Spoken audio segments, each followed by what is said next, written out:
pregnancy by coughing?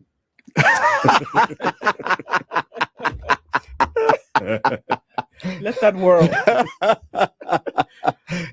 The die is cast. The die is cast. You cannot remove pregnancy by coughing. That's a good one. What do you think they're saying? That's a good one. I think I said the word, the die is cast. What's done is done. It's done is done. What's done is done. Are we in that situation in Kenya? Are we? You tell me. Yeah. You're born a Kenyan, you're born a Kenyan. What's done is done. Yes. You cannot change this destiny. No, you cannot. Right? You cannot. Okay. A lot's happening now. We're in the budget making, at the peak of a budget making cycle. It starts as soon as the budget starts getting implemented. We start making the next one. We get now to this point where we have looked at the budget policy statement. Parliament has said, okay, you can go and prepare your budget and you can spend how you want to spend, how you've told us you'd like to spend. The National Treasury has taken estimates to Parliament. They're looking at the line by line item. So atumesema Rigiji tutoe 880 million shillings kwa pesa yake. Okay, tutapeleka wapi? Kupanda miti. Okay. And then there is the finance bill that's now also in Parliament. So this 3.9 trillion shillings that you are proposing to spend, where are you going to get it from?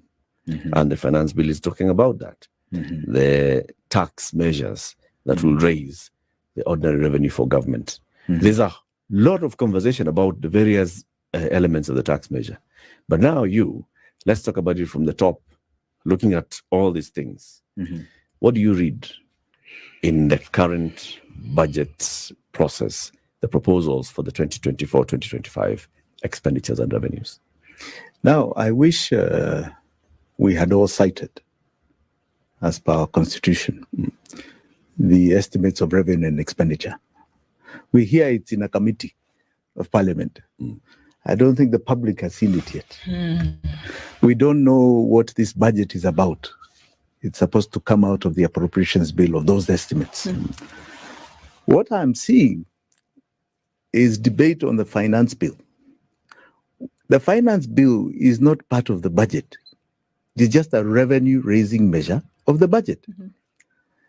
And the finance bill is even come for public participation before we have approved what that money that is raised is going to.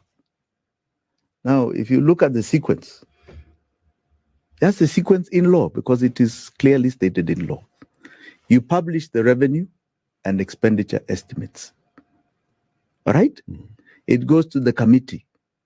The committee thereafter brings it for public participation. Then it goes back to Parliament. Have we seen it? What? That is now the estimates of revenue and expenditure. That is now what forms the appropriations bill, which is the budget. Right? In other words, we are raising money in the finance bill to finance what? The budget. Has not been approved. Have you seen it? No. So why are we debating revenue-raising measures before we know what that revenue is going to? Jimmy, you always like raising these technical issues and arguments here. What is your argument here? I'm not getting. The argument is sequence. It's simply this, Eric. Yes. It's a sequence. Okay. In other words, how do you go and build? How do you start? Let's say you want to build a house. Yeah. Do you start with the design or do you start with the cost? Both. No. You do the design. You do the design. Then you do the costing. Then you know where to raise the money from. Based Correct. on how you want to on build how you want to build your house. Right. Now here we started with the cost before we know what house we are building. No. How does that work? No, Jimmy. Yes. We started with the budget policy statement. The budget policy statement gives the overall strategy for expenditure for the next year. Okay? And not just expenditure, but for the government programs. So we want to focus on the better economic transformation agenda.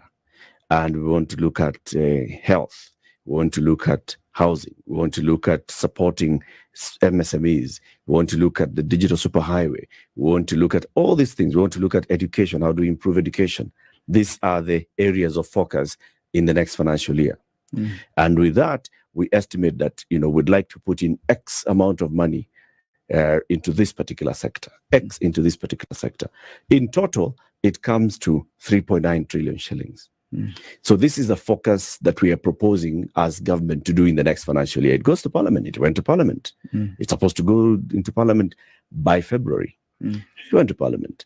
Parliament looked at it. The Budget Committee of Parliament, they brought a report to Parliament and said, we have looked at what the National Treasury is proposing to do for the next financial year. We agree and disagree on a couple of issues. Overall, we agree. However, with some riders, and the riders contained were, you want to spend 3.9 trillion shillings and you want the deficit to only remain at X amount. That means that your revenues are going to be X. We look at this proposed revenue, it is lower than the previous actuals, and we have a concern with that. However, you come and tell us how you're going to raise, but we approve. So Parliament approved, allowed government to spend 3.9 trillion shillings in the next year on these key areas and in these key projects overall. With that, the National Treasury then came to Parliament with two documents, the estimates. The breakdown of the 3.9 trillion shillings, where we are going to spend it, which is now where it's with the departmental committees. Education are looking at what's going to them. Health are looking at what's going to them. And roads are looking at what's going to them. This is now before the committees of Parliament, which is taking in views from stakeholders, public participation. There's a finance bill, revenue raising proposals, which is also before a departmental committee on finance. It's also going through public participation. So the process is going as you expect it to go. Okay. Eric, you are aiding and abetting the delinquents of our laws. Really? Oh, absolutely. This is what has been practiced, and this is what we are saying is not the laws of Kenya. And this is where abuse of our financial laws have come.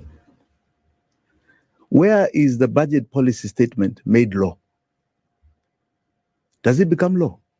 No, it doesn't. Right. So let's talk about the law. What is the budget in law? It is called the appropriation bill. The appropriation bill is the one that is signed by the president. And the appropriation bill is two things. One, the estimate of revenues. How much money do you need for the budget? And where are you getting it from? And expenditure, what are you spending it on? Right? They like to call it one bill, but it's actually two.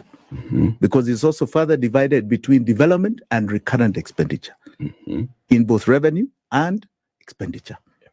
That is what is assented to by the president. Two laws are assented to by the president. Right? One It's called the Appropriations Bill. And the other one is a Finance It's called Act. the Appropriations Bill. When he assents to it, it becomes the Appropriations Act. Right? That is, in summation, the budget of the Republic of Kenya, according to our constitution. Okay. So we must first pass the appropriation. And to pass the appropriation bill, it needs public participation, like all our laws. When we have had public participation and the bill is passed, it becomes an act, then you can start talking about the revenue raising measures. Because you may find we say in public participation, we don't want any more houses built. It may be in the budget policy statement, but it does not mean that it will pass the appropriations. So why do you then bring a housing levy in the finance bill, revenue raising measure? It's a sequence that is very well tabulated in our constitution. How far and apart? our Public Finance Management Act. How far And apart you shall see, this is one of the things that was done last year, all right? And they hurriedly, when the finance bill was challenged, hurriedly went to challenge it.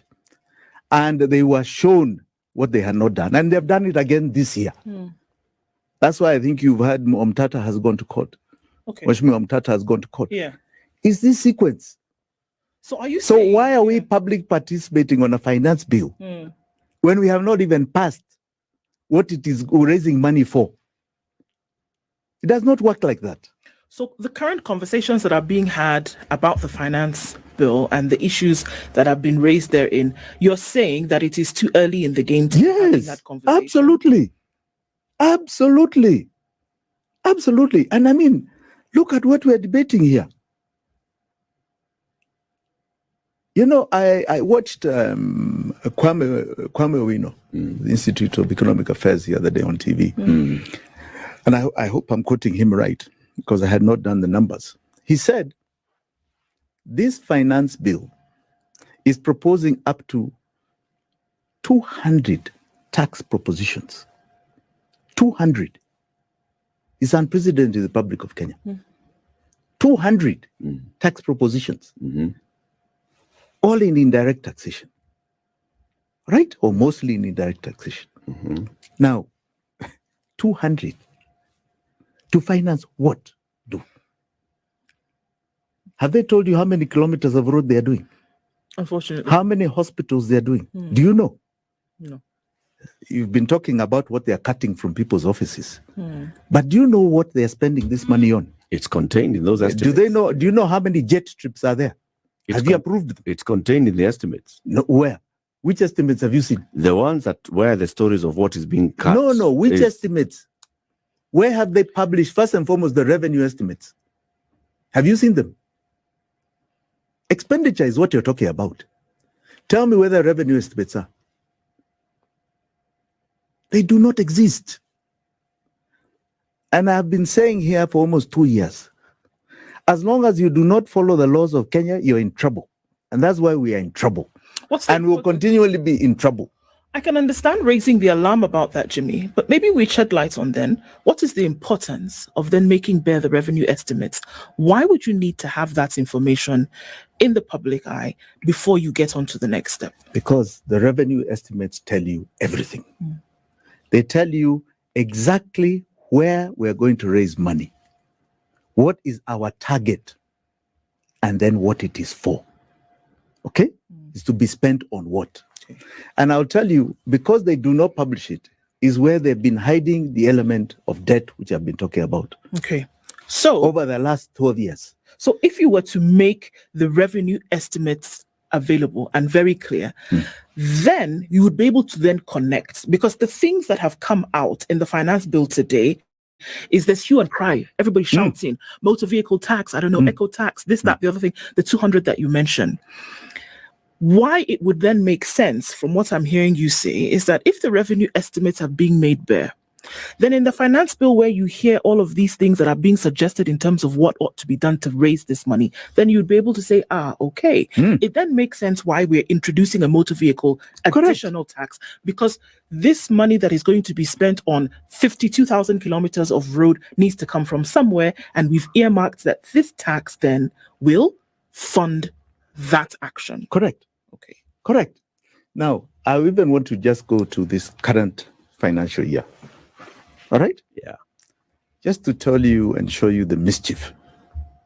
Okay? The revenue estimates, not only do you write about tax expectations from various sources, you talk about your loans. All right?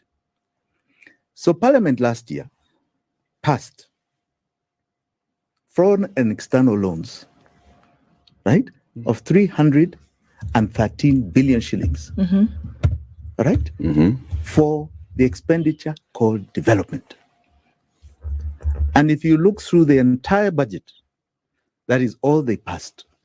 They passed no other loans other than that. 313 billion.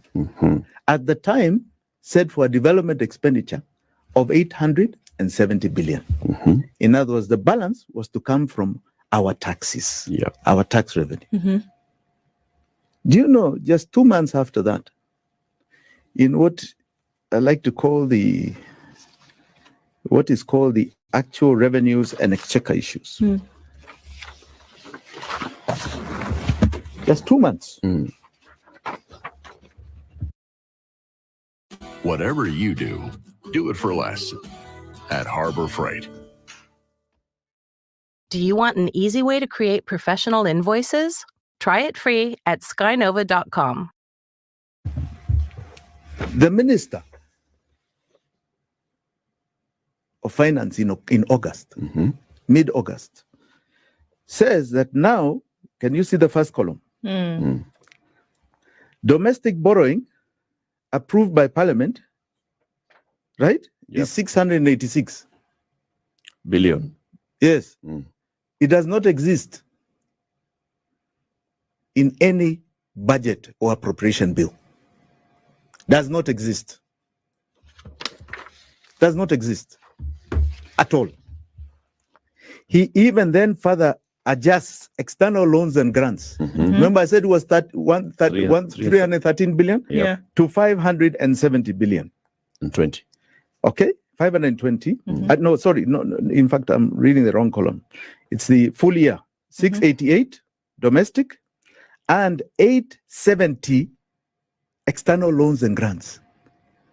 In other words, he takes the entire development budget and says it's now going to be external loans and grants. What Parliament passed was 313. This is August, after the appropriation bill has been assented to by the president. Okay? Now, if you see the difference. It's 557 billion. Yes. Parliament never approved that. So where Parliament has not approved that. So where does 557 billion shillings show up here? Right. That is now the $1 million question, and we're going to answer it. Okay, here we go. Okay? Now, let's go. See, 570 is supposed to be 870, remember, was the total development budget. Okay?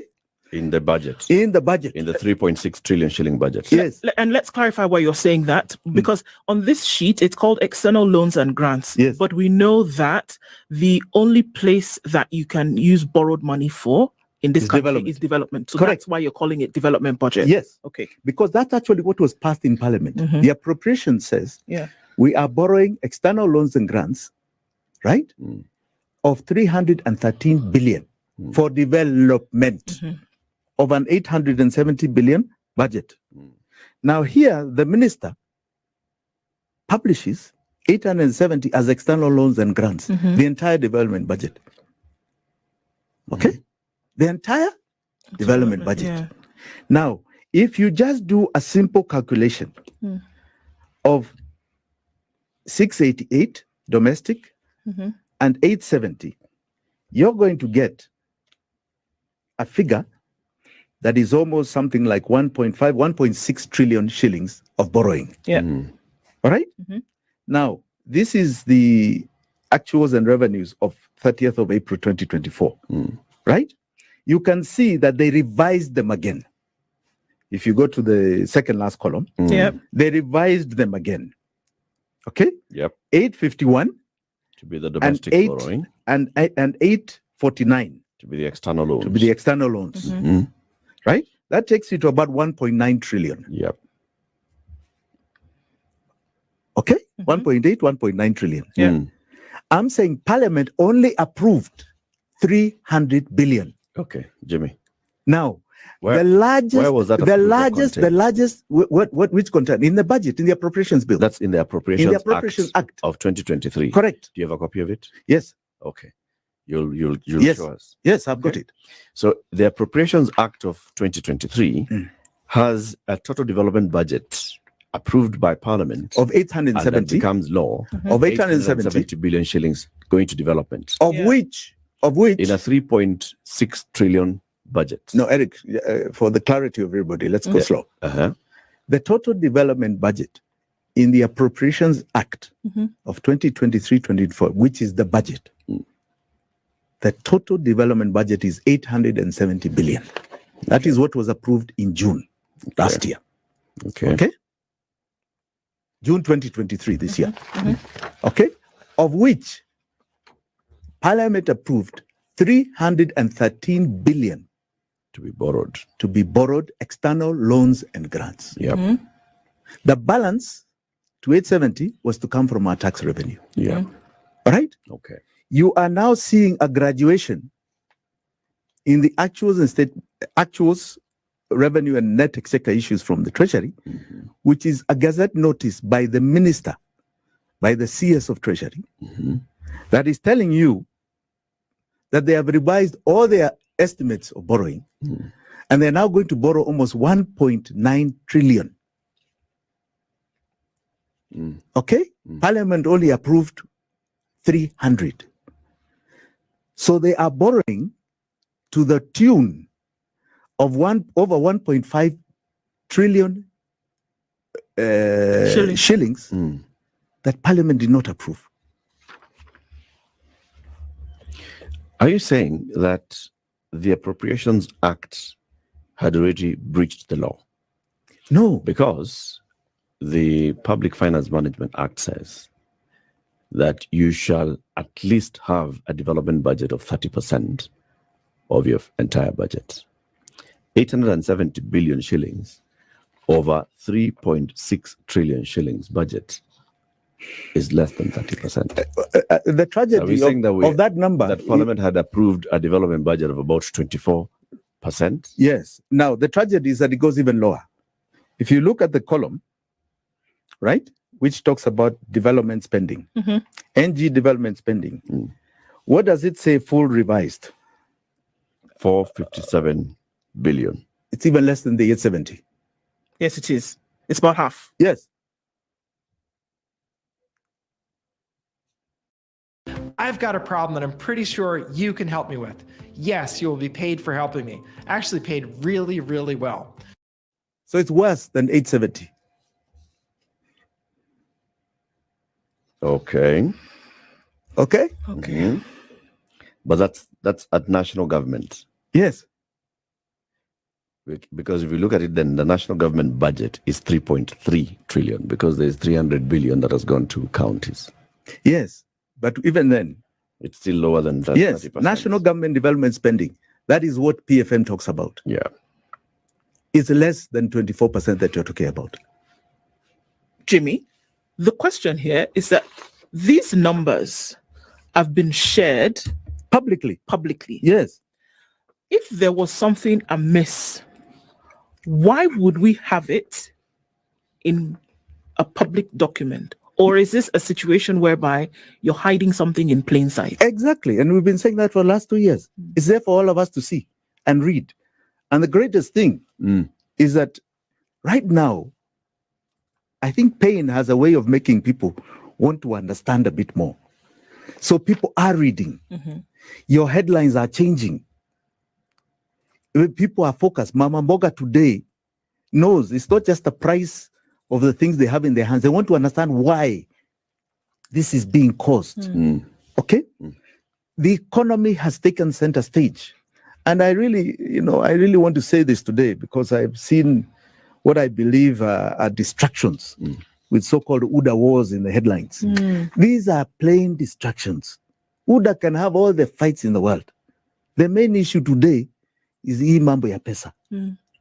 Our money, the finance bill, our budget, right? And the malfeasance that is going on. Because it's malfeasance. When you do not follow the law, it is malfeasance. You become a criminal. The criminality is so evident for everyone to see. It is here in plain sight. Let's take a break. Jimmy Wanjigi, presidential aspirant in 2022, hopefully in 2027. Yes, absolutely. Party leader Safina and businessman is our guest today. We are looking at the metrics: national debt, budget, revenue raising proposals. How do they all work together? 25 minutes to 9. We'll be back shortly. Keep it here. The conversation continues with Jimmy Wanjigi, Safina party leader. He's here talking about debt, tax, and the budget making process. And Jimmy, you were taking us through what the National Treasury had published, and now this has been, consolidated nicely into a nice report that can fit into one page. As of 30th of April this year, yes, what the National Treasury had achieved in terms of revenue raising and expenditures, what the original budget and the full year target had been, and what had been revised. Yes, by the end of April. Yes, by the end of April, the government says it had raised 4.13 trillion shillings. Is that right? This includes the opening balance, total receipts. No. Total receipts. It's 3 trillion. If you see, I don't This know what you're looking includes at. You're looking at total original free. This is the original. Total receipts achieved at 10 months. Achieved at 10 months is Opening balance. 3.04. This includes some domestic and external loans Yes. of about 1.4 Yes. trillion shillings. Yes. And you're saying Parliament had only approved total borrowing at 313 Correct. billion. That's what in the appropriations bill. That's what's in the law. In the law. And Appropriations then Act, yes. this has then again been revised for the full year target, which is coming to the end of next month, Yes. into some figure that would be close to 1.7 trillion shillings in terms of total borrowings. Yes. If you look at Yes. domestic Yes. borrowing and external loans. Yes. Right? Yes. A lot of money, close to that 1.7 trillion shillings. And saying that this already is raising the red flags, because what has been passed, what's in law and what's in practice are different. Absolutely. In other words, what you're debating here today, that is so-called going to be passed by Parliament, becomes irrelevant within 1 month to the National Treasury. It does what it wants to do. Doesn't matter. That is where we have a problem in this country. These borrowings are phenomenal. 1.7, I believe 1.8 trillion. The previous regime's largest borrowings were 800 billion shillings. Even that, a lot of it was outside the law, but it was 800. In 1 year, and that was the year 2022-2023. In 1 year, the first budget of William Samoei Ruto, he has more than doubled loan borrowings. That was not even approved by Parliament. It's taken it to 1.7, 1.8 trillion. Okay? Right? On top of that, he has raised phenomenal taxes on us. These are regimes that went out saying they are not going to borrow, they are going to look for money here from tax. Are you a STEM professional and are looking to apply for U.S. permanent residency? Then stay tuned, because today I'm going to be discussing an exciting option for certain professionals in the STEM field. I'm attorney Carlos Colombo, and today we're going to discuss an opportunity for professionals that are in science, technology, engineering, or mathematics and are looking for U.S. permanent residency or the green card via the EB-2 National Interest Waiver. So they raise taxes phenomenally to us, and they borrow double the largest borrowing of the last regime, more than double. And this was not approved by Parliament. What has all this money gone to? You can see what it has gone to and what it's going to. Where has it gone to? It goes very simply to what is called public debt expenditure. So money has been borrowed from Peter to pay Paul. Yes. And the issue here is that even this money that is being paid to Paul, it is not clear where it went. No. Because the amount that we're looking at here of 849 billion shillings, yes, if that kind of money were to enter into the economy of today, the whole country would change. Wouldn't we see an impact? It would be a huge impact. Huge impact. Mm-hmm. The largest single project that has been undertaken by this government, by the previous regime, was the SGR. Yeah. Right? And that was 500 billion. 800. What are you talking about? A level 6 hospital costs about 10 billion shillings. If you fully put one equipped, fully equipped, you would put one in every county and more. You would feel it everywhere. You would not be something called a road here that is not tarmacked or does not have all weather. This so-called housing of people, there will not be a mud hut in Kenya. This is what we are talking about. So if you were to make the connect, Jimmy, because when we come to a budgeting, the thing is that the whole budgeting cycle starts immediately. The last one has essentially been released. Let's call it that, right? So the process of getting into the budget for the next year begins. And what we're saying is that in looking to where to mop up this money from, that's when now we start saying, okay, let's increase a tax here, let's introduce another one here, because essentially what you're trying to do is to raise the revenue to then be able to meet the budget, raise the money. Where is this money going to come from? This is where it ought to come from, right? But what we are saying with this is that if we backtrack a little bit, actually just a little bit, that if we see this kind of money, and this is where we make the connect, is it not? That if we see this kind of money that is being paid in debt, that cannot be traced to anything, because we already know, and we can say it until we're blue in the face, but I think it's important. We already know that the only kind of borrowing that a nation, that Kenya can do, is for development. So if we see that money is being paid back to the tune of 850 billion shillings, that money ought to have gone towards development. You would have found the money. But we can't. And that's why we are seeing that there is an increase in these many taxes to look for this money, because that money is going towards paying a debt. Now, you put it very well. Let me try and give you a summary of the last 10 years. We have done what you call the primary balance audit. Primary balance is expenditure without debt and income, tax revenue. So from July 2013 to June 2023, we did what you call a primary balance. So we took development for 10 years. That's a 10 years period. Development over that period was 6 trillion shillings. We took counties expenditure. We took salaries. We took operations, including all these confidential monies you talk about today. All right? We put all those operations things there. Right?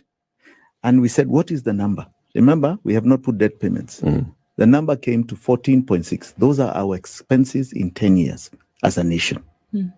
14.6 without debt payments. Then we did the column from KRA. How much tax revenue did KRA state it collected? And we verified it with figures that were in CBK. And when you look at the line, it came to 13.3 trillion, 10 years. The difference being just about a trillion. 1.3 trillion. So you say, okay, so what did we borrow? That is now what is called the deficit. That is the debt we should have borrowed in 10 years. Which means maybe 100 and something billion a year. Correct? All right. What did we borrow? 7.7 trillion. Which means it was not on the budget. Does not exist in our books for going towards nothing. 6.4 trillion above what we needed. If you take 1.3 was 10 years, 6.4 is for another 60 years. That is what we are paying here. And it never came to us. We never passed it in parliament. But we're paying for it. But we're paying for it. And what is happening, and that's the thing that we need to appreciate. You're talking about tax. I said here on this show, when a government is bankrupt, it bankrupts its citizens. William Ruto has advertised your bankruptcy. He said, in fact, in the next 3 years, by the time his term is over, he's just going to keep increasing this tax to get to some GDP ratio to tax, which is a fallacy. Okay? A complete fallacy. Right? Towards what? It's because they are bankrupt. And he doesn't want to admit it. He doesn't want to make a hard decision to say, to do what we have been saying all along. Default on this thing. Investigate it. You find it is odious to us. You're punishing us. You have made us slaves. In fact, he is increasing it. And now, this is why we say that he does not publish revised estimates and doesn't publish according to our laws. You talked about too, the motor vehicle tax. What is that? I'm not quite sure. Just going to is it motor vehicle insurance? No. Circulation tax. Circulation tax, right? But what is that? Under which category? Tax is supposed to be on an earning. You earn a salary, I come to take as a taxman. You earn a profit, I come to tax as a taxman. Right? You value add on goods, services, something. So a motor vehicle is an asset. Correct? Yeah. Am I earning on it? In fact, it's a depreciating asset. Sure. You spend to operate it. I spent to buy it. I spent to operate it. In fact, I think the quantum of taxation right up to operation, something like 16 taxes. Right? From purchase to operations. So it's my asset. Mm. And the thing is that when I go and insure it, I give it a value. Right? So I say my car is worth 1 million shillings. Mm. Insure it for that. So that's where they've gone. To say, you've given it a value, now we want to take from it. Isn't that a haircut? How is that different from taking your bank account? Mm-hmm. Yeah. Say that again. How different is it? So I buy a car. Yes. And it's valued at, let's even say it's not me who has done it in a million. There's a qualified assessor who values it at 1 million shillings. Yes. And that's the amount that I'm going to insure it for. Yes. So the motor vehicle circulation tax is pegged on the value of that car, that Absolutely. 1 million bob. Absolutely. And so it's taxing 2.5% yes. of that. Yes. And you're saying that is a haircut. Yes. What's a haircut? What are you earning?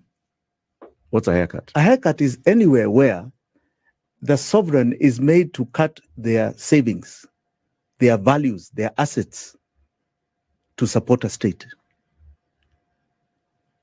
So where we used to talk about a haircut on your bank accounts, like what happened in Ghana, where 30% of your deposits, whether they were in M-Pesa, whether they were in your bank accounts, right, were taken away. Here, they found a value in your vehicle, and they're taking away. Because this is not the principle of taxation. Taxation is on an earning. Your car is a depreciating asset. It's an asset. Earns you nothing. Earns you nothing. If it's earning me, let's tax on the earnings. But what earnings? On the upside. You do on the earnings. But if it's a mode of transport, it's an asset. Right? And they get the asset value when you insure it. Because as you said, an assessor values it. Right? So they are coming for your asset. The last time there was such a tax was the hut tax that was brought by the British. Yeah. Right? That if you have a roof called a hut, you pay tax. That led, in fact, it was one of the biggest instigators of a movement called Mau Mau. Right? Rebellion through and through, and it had to be cut. This is the same thing. They're coming for our assets. Why are they coming for our assets? It's a haircut. They're cutting what you have. And it's the first attempt. But in this case, according to what you're saying, cutting from what you have in order to pay for something that you were not involved in borrowing in the first place. That is what is going on in this country. And I can assure you, we are not getting out of this as long as we have a delinquent regime in power. We are not getting out of it. But how does this happen under the watch of everybody? The watch of all the players in the economy of this country, both in government and in non-government entities, political parties, financial watchers such as yourself and the others in Safina. How does it happen? How can we say that it has happened? For example, just looking at by the 30th of April, that there was a borrowing of 686 billion shillings domestically, 520 externally, and there was a repayment of loans of 1.3 trillion shillings, and all these expenditures of just 235 billion shillings on development budget, on development spending at the national government. How does this happen if it's outside of the law and nobody's noticing?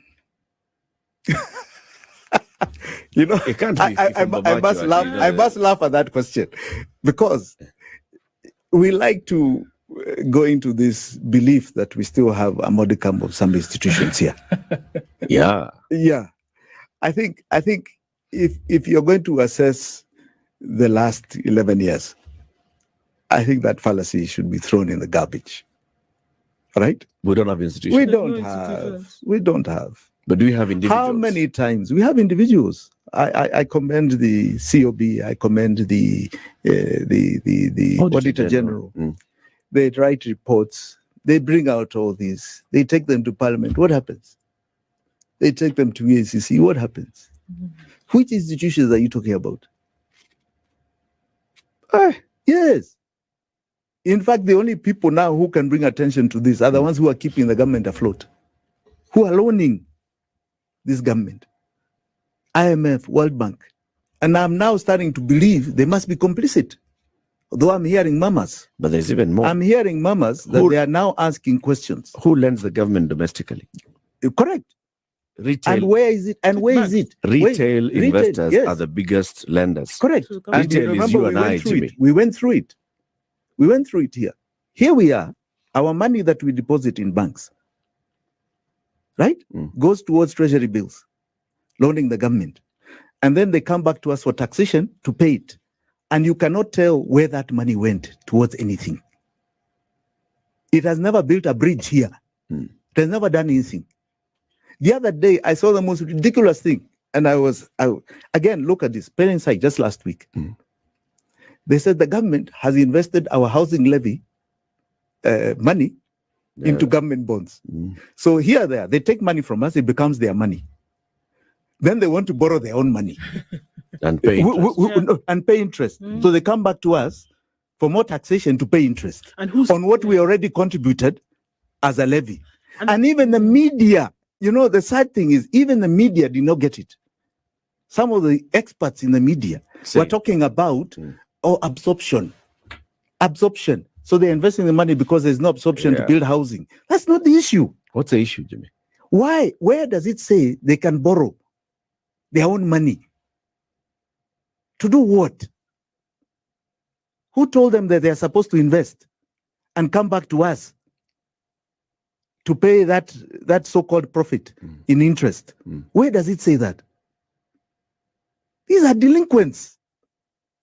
This is where the issue is. These are criminals. Are you saying it's what illegal? you're talking about here Are you saying it's illegal? Is a criminal enterprise in this country. It's illegal for the government to borrow that kind of money. Absolutely. How? How illegal. does it borrow its own money? It's illegal for the government to borrow from the fund. No, it was not even from the fund. It's earmarked. No, this one is it was not a fund. Please take note. Please take note. In the last financial bill, they passed what was called a housing levy, which the court nullified as unconstitutional. Yes. The housing fund is yet now to start being cut. To be operationalized. That is housing levy money. That actually, I know there is a court case for the return of that money. Right? Because it should be returned. How are you investing it? And if you borrow... It's not even investment, by the way. Why are you borrowing your own money? If you take that money, to pay it back into this fund, you'll need to pay it with interest. Correct. And but just not fund. Don't call it a fund yet. Please. Levy. You can't move from levy to fund. Levy. That one was illegal. Right? It's nullified. You have to give it back to Mwananchi. The interest to pay it, where will it come from? You and I. But why is the government borrowing its own money? Why would you borrow your own money at an interest rate of 16%? And where, please tell me, where in law that is provided for? Please. That's what I asked you, Jimmy. That's the point I'm trying to make. That we have delinquents to our laws here. In as much as we can talk about the last 10 years, this current regime is done worse than the very worst that we had seen in the previous regimes in terms of breakage of law. And it has no business being where it is because they are pure delinquents of the law. They have broken these laws of this country. Public finance management is part of our constitution. They have broken the laws, right? They have no business being in office. And I'm telling you, we are going to all stand up as Kenyans and run them out of town. We are not going to accept this continual pain. We are not. We are not. Out of pure illegalities. Illegalities. You perpetuate pain to us. We are not going to accept it. We are not. Let's talk about it again in the next hour. Stay, Jimmy. Thank you. Okay. Let's do the news. Stay. When you come, we'll look at this. So you're saying there are illegalities that have been perpetuated? Absolutely. And completely. You'll show us. Absolutely and completely. The Appropriations Act of 2023. Absolutely and completely. What it approved. Yes. And then we look at the National Treasury, what it has spent and raised. Yes. And then you now point us to us and say, this is where the illegality is. Kabisa. Sawa. Kabisa. Tusiongee tu hapa mambo juju. Kabisa. From one side without Kabisa. figures from the other side. Kabisa. I want to see the law. Kabisa. You want to see the law and you want to see the appropriations bill. Correct? Yes. Perfect. Okay. Hiyo nitakuonyesha sahihi. Kenya's biggest conversation is hosting Jimmy Wanjigi. We're talking about debt, government expenditure, and revenue. We're in the thick of the budget making cycle. How are we doing? 9 a.m. news time. Keep it here. Papa, it's Mijo. Oh, Mijo! Guess what? MoneyGram has an app, so I can send you money much. We are on to the final hour of the Situation Room this morning. Jimmy Wanjigi stays on, the party leader of Safina and the presidential hopeful for 2027, politician and businessman, budget and all. Before we went to the break, I asked you, so do you have with you the Appropriations Act 2023? Yes. And what it says? It's a voluminous document, yes, because it goes into item per item, each state department, each agency, each office, and how much has been allocated into it. And then there's a summarized version of it in terms of appendices. Correct. Okay. Take us through what we need to look at. Now, if you look at volume 1, it's called the Estimates of Development Expenditure. That's where you anchor debt. Remember, you can only borrow for development. So in the anchor of development there, you have a schedule, right? The donor, as I've always said before, the donor is listed, right? This is procured before the budget, not after the budget, right? The sources of revenue, right, are gotten before the budget. So here you have all the donors for the development expenditure, right? External loan funding. Summary of external loans funding. Can you see this? 2023-2024 budget. Okay? And you have the total, grand total at the end. Summary of external loans budget. This is appendix what? Appendix 1B. 1B. I'm looking at that. It's called a Summary of External Funding 2023-24 Budget, listed by a donor. By donor, correct. Okay. So if you go to the last 3 columns, you have total loans, total grants, and then you go to the bottom. Total loans 272 or so. Yeah. And you have 42 are grants. Yeah. And you have a grand total of entire external funding on loans and grants of 313 billion. 13 billion. Right? This is June. This is the appropriations bill. This is what Parliament passed. It did not pass any other external loans, grants for any funding. But a month later, the National Treasury lists external loans and grants as 870 billion. So one would assume that if it's listed, it's been approved by Parliament. But what we are saying is that it's very clear that what Parliament approved was 300 and some odd billion. Yes. A few weeks after that, the National Treasury lists that amount plus another 557 billion. Correct. So things are just being done as though, Parliament is irrelevant. Parliament is irrelevant. Even all our discussions are irrelevant. But I continue to ask, why put such a huge figure out there? Or is it just basically, or are you saying it's just showing that things can be done as is wanted? It's hidden in plain sight. Without the proper documentation or explanation. But who reads the appropriations bill? As Eric was saying, that's a good question. It's a voluminous document. Yeah. Who reads it to understand it and compare it with the Gazette notice that is issued every mid-month? Who? We do. And when we do... Exactly. It's published. Yes. So it's available for people to read. Yes. You have 12 months, you can read through it. Yes. Okay. Many pieces of legislation are long, winded, full of legal jargon. People read. Judgments of the courts, which form part of our laws, are long, wordy, verbose, and all, but people read. So even these things, people read, Jimmy. The problem is people don't read. Really? I'm telling you, they do not read. They do not read numbers in relation to the laws of this land. Because those are two things. You read this in accordance with the laws of our land. For example, we're just talking about the procedure of the budget. How do you bring the cart before the horse? You're busy debating the finance bill. You've not seen the appropriations bill. You've not debated it. It has not gone to public participation. Why are you talking about revenue-raising measures of something you have not approved? If you read the law, it's clear what comes first. It is there. It is there in the Constitution. It is there in public finance management. It's there. It's even stipulated what comes first, the sequence. It's there. But who really gets down to looking at both? So and if you look at both together, is when you see the criminality. And that's what we bother to do with our forensic audit. Is this in our history, Jimmy? Has this been happening since No. independence? This happened with the new constitution, with the new Public Finance Management Act. And I can tell you, I don't know, maybe when Treasury began, they didn't understand, or they interpreted the laws to be different, or they were trying to follow what used to happen in the past. But if you want to know where our problems, when the rain started beating us, right, is when Treasury started breaking the law.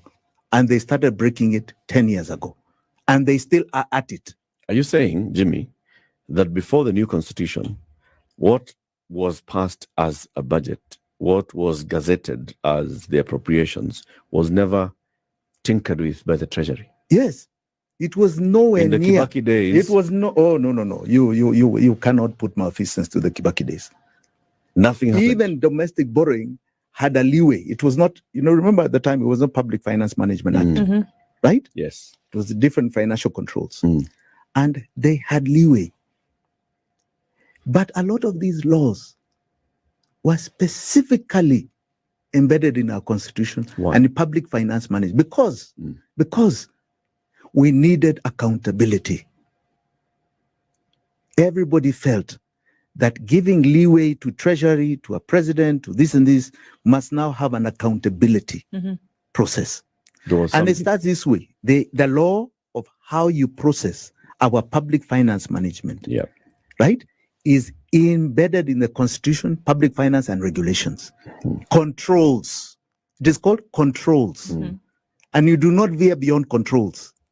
And that the sole responsibility at the end of it all is the president, who issues and signs the warrants that kick off the budget. Yeah. All right? Now, those are called controls. Treasury for the last 11 years has just done whatever it wants to do. Now, it's like your own place. The minute your accountant is just doing whatever he wants, is not abiding by controls, you have the biggest problem on us. And this government, which was also in the previous one, this one is even more notorious. It is doing things you cannot imagine. You cannot imagine. How do you go and borrow 1.8 trillion shillings? How do you do it? Against an approval of 300 billion. Of 300. Jimmy, there must be something. No. There's no you're two missing ways. something. There's no two ways. You're missing something. What am I missing? What am I missing? We're talking about some big numbers here. Yes. And this is what we're looking at. That, and like we keep saying, okay, I like the example that you gave of saying it takes 10 billion shillings to build a level 6 hospital. You could do one for every county and have some change with the amount of money that we're talking about here. So how is it possible for you to disappear 600 billion shillings? And we don't know, we cannot see any sign of it at all, but it's being paid for with every breath of every Kenyan. How is that? 6 trillion. 6 trillion, I beg your pardon. Yes. Where does it go? Oh, no. I'm just talking about this year. The 600 billion I'm talking about is just this year. For this year? Yeah, because that's it's more than 600. For this year is more. It's more than 600. No, we're talking about the difference between what was. It is 300 is 1.5. So with this 849 1.5 trillion. 1.5 trillion in the year. Yes. Right? Now I want you to see something here. Where would it go? Now here we go. You have public on this line, you have public debt expenditure. Yep. Right? Go to the second last column. Revised full year. Yeah. This is what we're paying in public debt this year. 1.866 trillion. And what shillings. have we borrowed? Roughly the same. Yeah. About 1.7. So that's where it's going. It's going Alright? back to pay And then- debt for which you didn't see. Correct. And then I want you to look at the column of development. Remember, it was 870. Mhm. It's revised to 457. Right. Right? Mhm. Of which, up to date, up to the end of April, only 235 billion has been spent.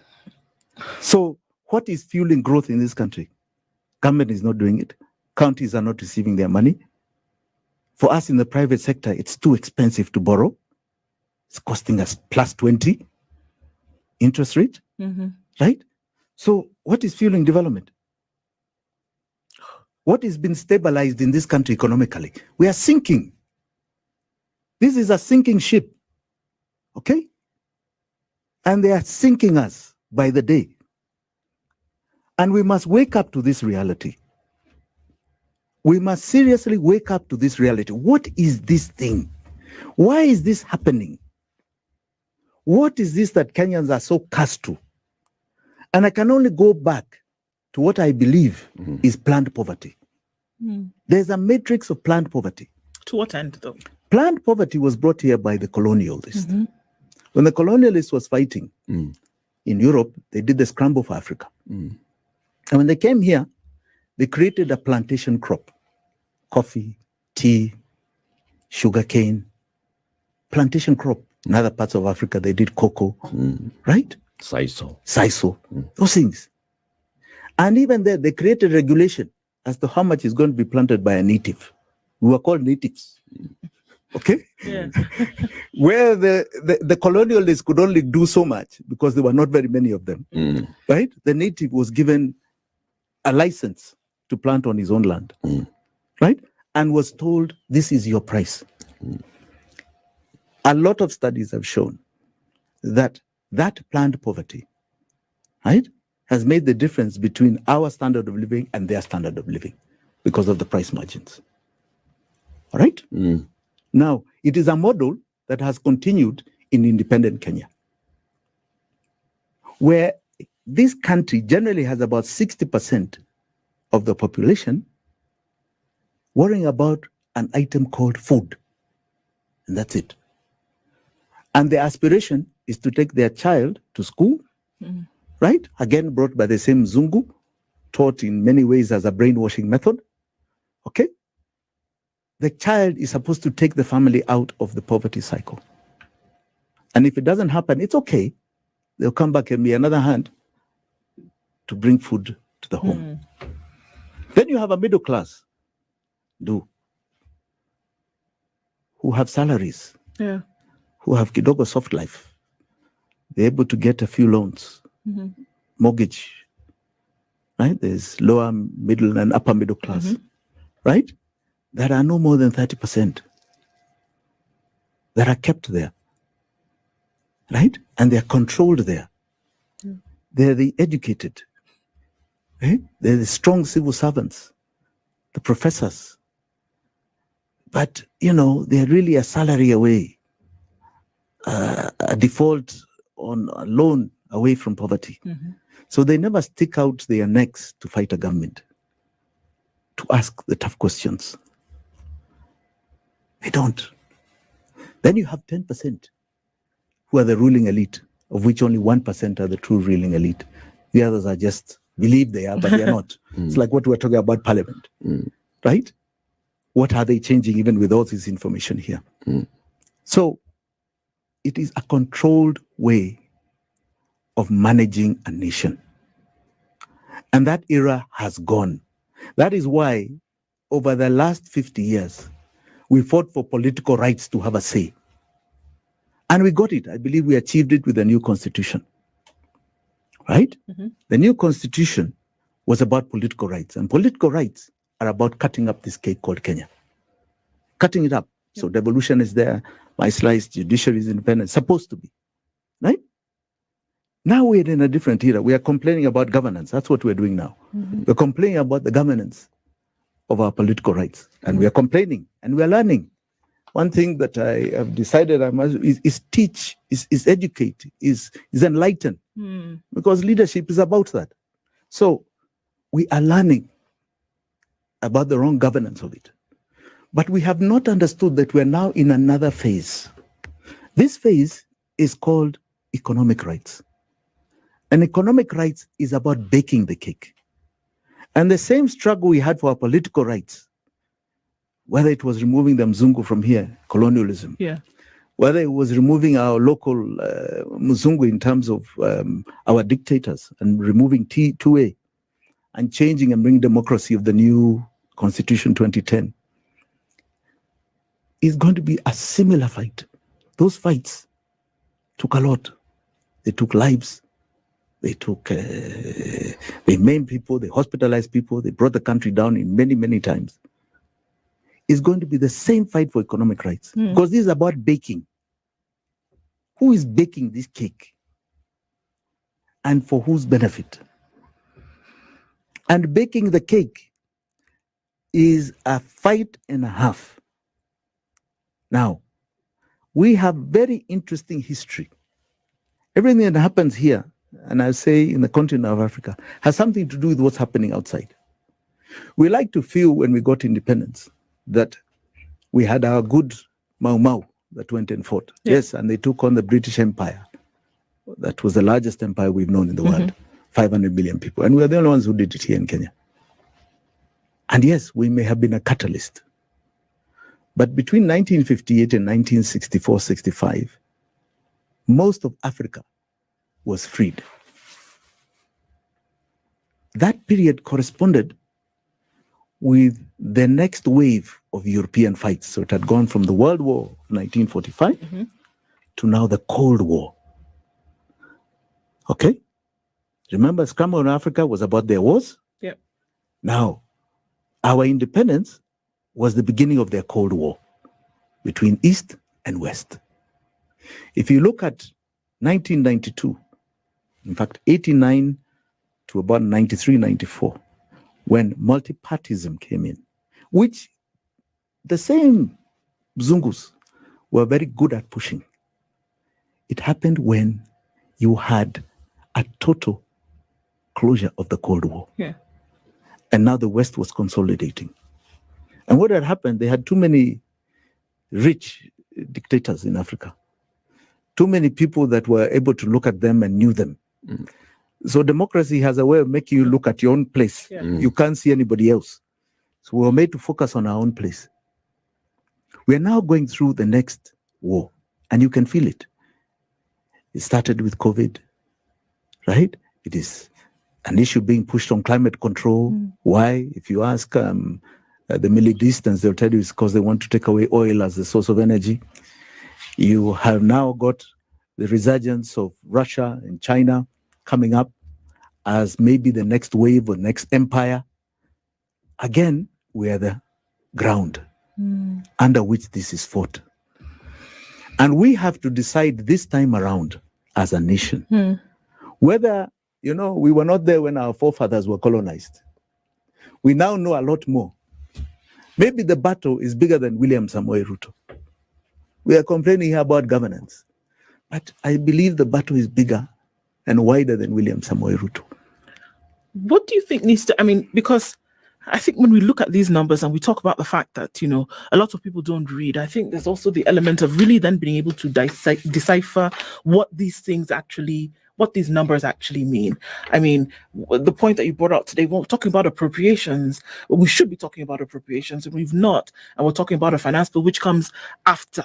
You've laced just a revenue together. People believe that the finance bill is the budget. It is not the budget. But you see, now this is what I'm talking about. Even that, how do you, as the ground, fight if you're not even sure?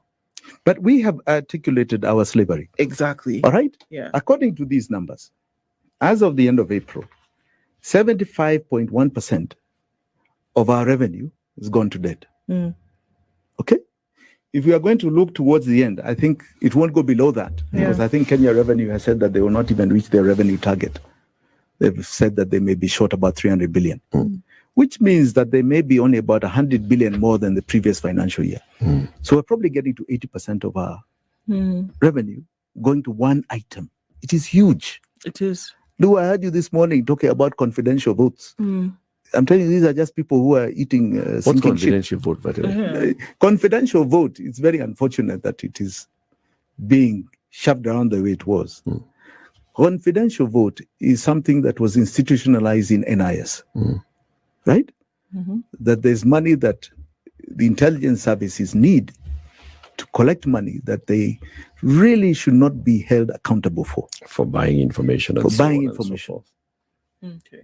And it seems that this regime has taken it to mean that each political boss Has got that leeway. Yeah. I remember one time when Sonko was the governor of Nairobi, he said he's also created one as governor of Nairobi. like a confidential vote. A confidential vote, because he needs to also buy intelligence for this. It actually came there, right? So confidential vote here now, the office of the president has, the deputy president has, the prime cabinet secretary. Why? The head of public Why? service. What are they doing confidentially? What are they doing? We understand NIS. That one, in fact, we support 100%. If they even need more money for that, they should get it. Why are public offices politically accountable to us? Because NIS is not politically accountable to us. No. These public offices are politically accountable. Why do they need confidential money? It's slush money. It is. It's a place to just dip and go and say, I'm going to Arambe, I'm going whatever. It is our money. And they pretend it's theirs.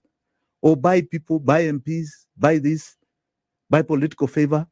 It's terrible. It's terrible. This is criminality. Jimmy. But they'll say Parliament passed it. Of course. It's in the law. Which law? See, it will be in the act. Which law? See, the appropriation. If you go further to public finance management, money must be targeted. It can't just be blanket. Can't be blanket. And must be accountable. When you make it confidential, you're saying it is not accountable. Let's take a break. 29 minutes after 9, Jimmy Wanjigi is here. He's our guest. We're talking about debt and budget. What do we need to be focusing on and what are we thinking about? So he's raised the issues of what's in the current law, the Appropriations Act of 2023, and what it says we should have spent the money on and what we've ended up spending money on. I still want to come back here, Jimmy, and ask, when we have 688 billion shillings borrowed domestically, who has lent this money to the government? Good. Yeah, good question. Because we can see the external loans, we can go and say, all right, so you borrowed from AFDB, you borrowed from Trade and Development Bank, you borrowed from China Exim Bank, you borrowed from Africa Exim Bank. This domestic, we borrowed from mostly what we know is individual retail lenders. Correct. This is Akina Jimmy Wanjigi. We'll be back shortly. 27 to 10, our conversation continues. Jimmy Wanjigi is still here with us in the studio. Jimmy, you've, yes, sir. for example, pointed us towards this and said, in this current budget that is coming to an end next month, a lot of illegalities have been committed. Absolutely. Number one is what was approved by Parliament and what has the National Treasury has ended up doing completely in breach of the law. Correct. Under the watch of everybody who's in this country. Correct. And also outsiders.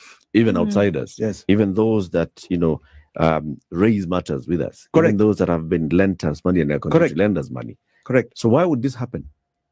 That's the point. What is this conspiracy against the Kenyan people? Because it is against us. It is against us. And please, I want you to remember, these are government that said they are not going to borrow. They are going to raise money from hard-working Kenyans. So they raise taxes phenomenally. Taxes we've never even imagined exist. Right? And they're continuing to do so. And they borrowed figures that have never been seen. Which means they are furthering our pain. Right? They are beyond distress levels. They are default levels. They reached there a long time ago. Right? They are doing things in open, plain sight. When I was here in January, we talked about default in February, March. So what do? Go and borrow to pay the Eurobond at more expensive rates. Please tell me, show me in that appropriation bill where there's an approval to borrow to pay existing loans. Where? But nobody raised it. Everyone talked about how we've escaped default. We've dodged the bullet. We've done this, we've done that. How have we dodged it? We've dug ourselves deeper in a hole. And then the shilling gained on the US dollar. But we have dug ourselves deeper in a hole. You imagine this figure. We are talking about public debt this year being 1.866 in terms of payments. This is revised at a time when the shilling has come down to 130. If there's a slight change to that, what does it mean? Between now and even the end of this financial year. Next month, you've got another 500 billion that needs to be paid for Eurobond. Right? They only paid 1.5. 500 needs to be paid next month. So they're going to do the same borrowings? And you're all going to clap and say, yes, yes, yes, yes, yes. Who has given them that approval? We are supposed to pay our loans from our tax revenue. We're not supposed to, what you call loan kiting. Take a loan, Peter, to pay Paul. Pay another one. We are not supposed to be doing that. When you see that, that immediately tells you that is an enterprise in big trouble. Yeah. You asked about huge trouble. It's just staying afloat. So if we call this a conspiracy. Not staying afloat, it is sinking. Eric, you're too generous. And I'm not predicting doom. Just tell me if these figures are getting better or worse. Because, I've had people say, Jimmy is just predicting doom. We are in doom. We are living it. If you call it a conspiracy, Jimmy, to what end? That's the point. I want to ask you. So, for example, the IMF keeps reviewing, and the World Bank, they keep reviewing. They say the National Treasury, come and tell us what you're doing, A, B, C, D. We review the standing, we review the status of issues, and then we say, so we approve for you to be able to have access to X amount of money to support your budget. They're looking at it. Are they seeing the illegality? Not the whole.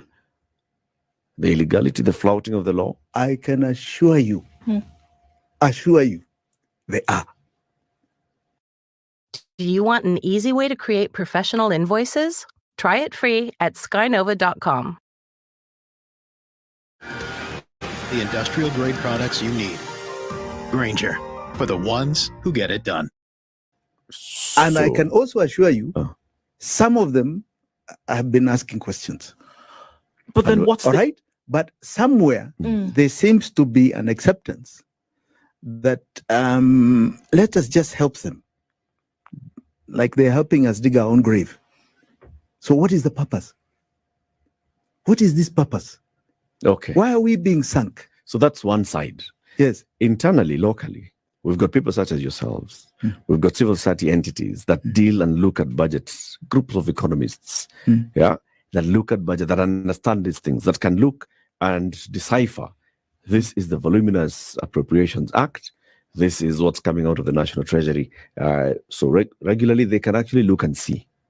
Why are we not hearing the voices? Where is the conspiracy? Where is the local conspiracy? You know what happens? I recall when we came up with our first forensic audit on this, July 2022. I had a lot of professionals call me afterwards. Told me, Jimmy, very good investigation. Some of us paid attention to it.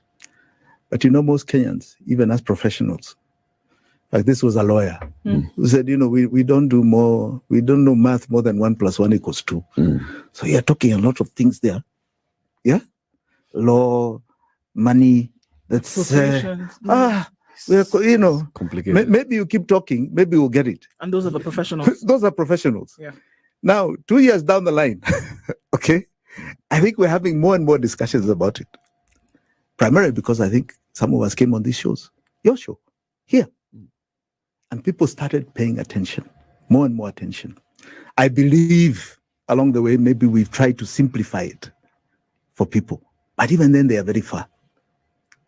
Then remember I told you about planned poverty. The conspirators are in the 10%.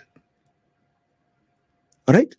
The other day, the government went out and said it has borrowed an infrastructure bond of how much? 200 and something billion. Yeah. Infrastructure is development. There's no place where there's a development expenditure from domestic money to build any infrastructure. any infrastructure.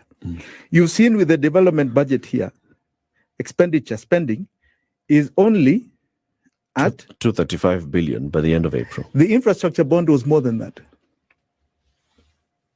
And this is money that was already borrowed, taken cash into the accounts. Which infrastructure did it go to? And our banks all participated. Foreign money, so-called, came in. It was called an infrastructure bond. Big carrot to it is that it's tax-free. Was at the time, now they bring tax, but it was tax-free. Which infrastructure is it funding? And if there was a tag applied to it, then we would be able to know where that was going. Yes, but the prospectus that goes out is an infrastructure bond. Sure. Which infrastructure? Which one? Where is it in the appropriations bill? It must be pegged to something. Yes, I'm showing you the expenditure in April. 235. This is from our taxes. This has nothing to do with any bond. Now, we have a problem here. Why people invested in that is because you have a figure there called 18%. It's a great return. It has nothing to do whether the government is following the law. So it's the greed of the people who have money. So who are the conspirators in this? I think many willing and unwilling. One of the things that we need to be looking forward to, because we talk about public participation, because in jurisdictions where the sovereign actually do have a voice and are actually activating that voice, is that there is a very basic minimum, even an understanding of what exactly is going on. I think you've touched on a live wire there when you talk about, there are quite a number of people who are worth their salt in what they do, and there's a lack of understanding in terms of what is even actually going on here and what these numbers mean one to the other. It's a very, very difficult position to be in, to lobby or to speak over something for which I have minimal or little or no understanding about. And I think that's where the problem is. It's very worrisome because let's go to maybe something a bit simpler, like the housing levy. All right? When it was brought about, the last financial bill, in this current finance bill, not the one being debated, the one has passed. Now, that was a direct taxation. So you'd expect the people who are earning salaries would be well aware of the pain of paying that money. All right? Now, if you look at public participation over the housing levy, 90% of the people said, we don't want it. Qualitative. There is law done from Kiambu County by Judge Odunga, I think in 2014 or 15, about quantitative and qualitative. All right? Who said they don't want it? The government still passed it. Parliament still passed it. If you look at the UDA manifesto, they talk about housing. And you know what they put budgetary implications? Budget neutral. What does that mean, do? They even say they're going to get money from pension funds. So they are not going to come and tax us. So they broke their manifesto. They didn't care about public participation. The courts nullified it. Have they even returned the money? And even those who have been deducted, why are they not crying for it? You tell me what this is. Please tell me. What is this state of Kenyans? So what is it? It's a conspiracy against our own selves? Is it a lack of awareness? We are seemingly, I think we give institutions, government, too much benefit of doubt before we hit the roof. But slowly, because of pain, people are paying more and more attention to these numbers. They are paying more and more attention to what we are saying. They are slowly but very clearly stating to the whole nation what the problem is, and it's economic. And probably what will be the question of the next election, this economy. So slowly but surely, they want to get educated. But it takes time. It takes time. Even some of what I'm saying here, I mean, we are repeating. Why are our banks? Even after all we have said, there's nowhere where there's domestic borrowing in the budget. Why are you Lending. Lending to the government. Yes. Where is it in law? Just because CBK issues a bond, you ask yourself, why don't you do your due diligence? Where is your risk analysis to say what law are they following? They don't. They don't. Here, you have 100% absorption of domestic borrowing, right? If you look here, you see domestic financing, domestic borrowing, 100% absorption by the end of April. Yeah. All right? Okay, before the divide. But in May, they are issuing more bonds. You've seen there's money. Yeah. More bonds. There's money locally. And banks are participating. It's our money. Who is asking us? Who is asking us? You're a customer. Who is asking us? Where is this that it is taken? They'll say they go to AGMs and they talk about it. But where do those AGMs understand the law? That the bank is investing depositors' money in bonds and bills. And that is actually against the law if you're not doing so, especially bonds for development. The infrastructure bond is a 7-year, I think it was a 7-year bond. It's long term. There's no infrastructure. It is funding this financial year. So it has gone against our laws. Yeah. So where has it gone? To pay this debt of 1.866, this odious debt we keep talking about. Well, clearly not, because it's still there. Yeah. Yeah. So where is it? So where did it What go? is it doing? You have a government that, you imagine. What's your credit card debt balance? If it's $10,000 or more, here are 3 easy solutions you can start implementing today. And number 3 is an absolute. The business daily comes out and says our housing levy money is taken to a bond. And they present facts. And the government doesn't even react. Doesn't answer. National Treasury, nobody explains why they want to borrow their own money. Money they've taken from us. And then come back to us for more money to pay the interest. It's not that the government has its own money. We are the government. So why are people not asking these questions? You tell me, Eric.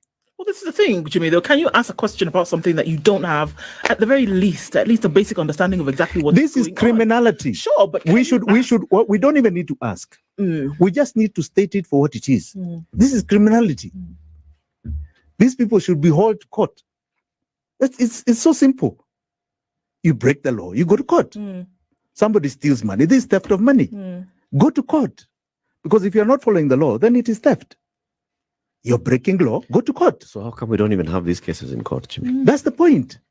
Today, even if we went to court and said we want private prosecution, the DPP will be there saying no. If we took it to the DPP or took it to CID, how far will they go? And you want to believe their institutions. But have you done it? Okay, so who is the one who is responsible? Okay, who signs the warrants? Even if we have, like now, okay, I can tell you. Yeah. We were very keen on SGR because that's an open and shut case. It went to court. The Court of Appeal said it was an illegal contract. The Supreme Court says that it was illegal. It was a government to government. In fact, there's no contract between Kenya Airways and China Road and Bridge. Okay? I say, okay, that's as far as it has gone. All right. Now we come back and we show everybody numbers. By the way, this thing that was 500, we paid 1.2 trillion for it. 700 billion above. Okay? Yes, that representation has been made to officials. But do you know, it takes an international organization to come and say, we are interested in that documentation. We want to take this to court in London. To save the Kenyan people. It takes lawyers outside who seemingly care more about Kenyans' human rights status than Kenyans. All right. Yet every day we lament, oh, we don't have money, oh, the economy. We are lamenting, but the reason is right before our eyes. It is not coming. because of the finance bill. It's- Those are just symptoms. Sure. What are the causations? Absolutely. And here what are the causes? Here we are revealing them, time after time and saying this is what the issue is. The biggest problem here being that Kenyans are paying for a debt for which it is not clear what that money was used for. That's very clear. And that going into the future, taxes will be raised to look for money to fund either development. No, there's no money for funding development. You can see. There's no money. It's just going to pay debt. Right. Yes. There's no development so here. You can speak out on it and say that, look, something has happened, but then what happens after that? And I think that's where we are. What happens after that? Which development? I know you want to go back a bit. All right, to fund development to fund debt payment. Let's put it back. To fund debt payment, right? Development, that's a story. I remember this regime talking about how they are going to subsidize production, fertilizer, not consumption. That fertilizer ended up becoming what? Right. And do you hear about that story anymore? No. All right. So they said they are doing housing. Are you hearing anybody buying housing? Are you hearing this great grand 200,000 houses that are being bought by people? They're coming. Yeah. 200,000 a year it was. Yeah. We're coming to the end of the year. Yeah. They've not returned the housing levy. They're actually investing it so that we pay more. Yeah. So tell me, where are you hearing this development? So it's here. It's 235 billion shillings. Building markets, yeah. Right? On an original budget of 870, which was brought down to 457. Hakuna development hapa. Got it. Now, the question is, if we are saying that something needs to be done, I keep going to that. What is that something beyond? Because we can speak up and say that we are very aware of what's happening. We can say that it's very clear that even if you don't want to be as bold as to come out and say that money is being stolen or that money is being put into the pockets of a few individuals here and there, that you say that, okay, money has gone missing. If you want to be diplomatic, money has gone missing. And we start asking, we want to know where the money is. What happens beyond that? Because I really do believe that we must be solution oriented. Now, are we going to have a populace of people who will continue to speak out until something is done? What? You see, when you analyze the debt payment, okay, this 1.86, you find 1.1 trillion here is interest payments. Yeah, just on interest. Okay. This financial, this next coming budget, very similar figures. So who are these beneficiaries? It's not Kenyans. Some of it is, because the domestic banks are big beneficiaries of this. Insurance companies are big beneficiaries. Pension funds are big beneficiaries of this illegality. Yes. We are eating our own. Yeah. Which bank here is declaring losses? None. Right. Yet how are they declaring losses how are they declaring profits and we all have losses? There's no business here. I mean, you're hearing manufacturers saying they're closing down. So it's business with government. Yes. Why? What is this conspiracy? That 10% I was talking about. The elite. It is called planned poverty. We are being disenfranchised. And until we wake up and take the bull by the horns and say we are not going to accept that mode and structure anymore, this will not be solved. What would that look like? When the people of Kenya are saying that we're not going to accept this anymore, what does that look like? Does that mean that you're a member of parliament at the National Assembly or the Senate? You say, look, you guys are tasked with the responsibility of oversight. We demand that you do something about this. What does that look like when we say that Kenyans are not going to take it anymore? It means first and foremost, taking over the presidency.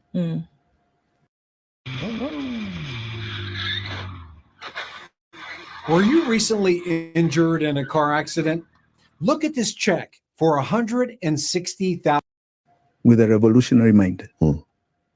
Because we are people who trickle down, top down. The presidency must be a revolutionary mind. And that revolutionary mind will revolutionize every institution in this land. That's where it begins. So Kenyans who are like-minded must seize that seat called presidency away from one William Samoei Ruto. As long as he is there, our trajectory is, as I was saying, a sinking ship. Yes. A lot is happening in the country, Jimmy, as we come to the conclusion of this. Now we are seeing this is the national prayer breakfast that's going on. All leaders are meeting to pray for the country. The message this time is hope. Okay. In the last couple of weeks, we've seen, for example, there was the Limuru 3. Were you there, Jimmy? No, I wasn't there. Were you invited? Yes, I was. Why didn't you go? Yes, I was. I have great respect for Martha and Kioni, who we had a chat with. And we just had a variance of opinion about the structure of that Limuru 3. My view is that Limuru 3, in the contestation of history, was always a forum where a political direction was taken. And in fact, the very first one led to what you saw as the birth of KANU. The next one was Uhuru. But even the one of KANU had a mixture of communities, 1961. It did not just have Mount Kenya. My view was that we are not at that point. The point we are at in this country is to cement this thing called our pain, called the economy. We need to talk about it. We need to understand it. We need to bring the people you're asking me about earlier on the same page as to what is this pain, what is our chain, what is this chain that is finishing us. And once we educate people of that, the leadership will come. To be very simple, what we need to do, because that leadership, when it sits on that chair, must be very clear of the contract agreement with the people of this country. And they must abide by it, not go there and start doing their own things, their own shenanigans. It must be very clear. And it can only be clear if there's a real covenant of understanding. The leaders. Yeah. But that was the argument that was fronted by Kioni and Martha were here ahead of the conference. Yes. And they said part of the reason why they are holding this conference is to have those conversations, to bring out where the pain points are.